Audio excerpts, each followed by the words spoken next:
most distinctive and famous remark, the one that is echoed down the ages. Thomas Jefferson said, "We are all Republicans, we are all Federalists." In that moment, and in that single sentence, Jefferson established a precedent for the peaceful and orderly transition of power from one political faction or party to another.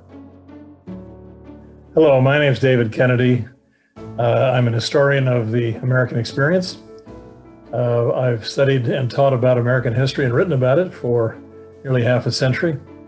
My mind has been going back to Thomas Jefferson and his first inaugural in March of 1801. It really is a lesson in how fragile and vulnerable the young republic was.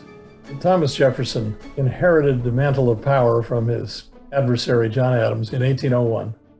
It was scarcely a quarter century since the onset of the American Revolution, and just a little more than a decade since the adoption of the Constitution of the United States, in which the infant republic had been stressed almost to the breaking point by the threat of foreign war with France, by armed intervention against its own citizens in Pennsylvania and the Whiskey Rebellion, and by all kinds of other truly stressful instances that tested the very fiber and fabric of the society and the constitutional system of this young republic, and whether power could be transferred peacefully from one party to another.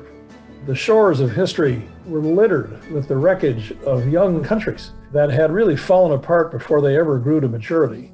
From an historical point of view, there was no particular reason to presume that the fate of the United States would be any different from all those young nations that preceded it.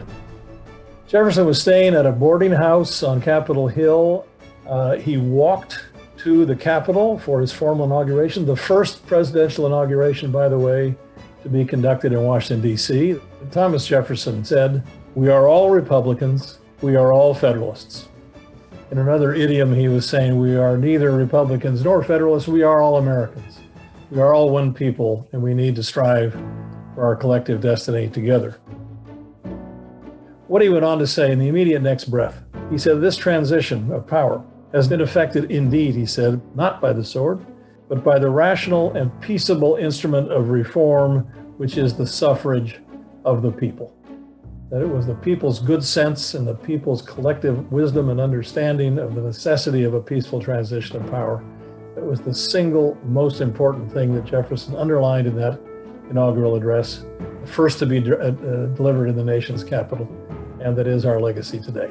I'm David Kennedy, an American historian, and we've learned some things today about Thomas Jefferson's first inauguration.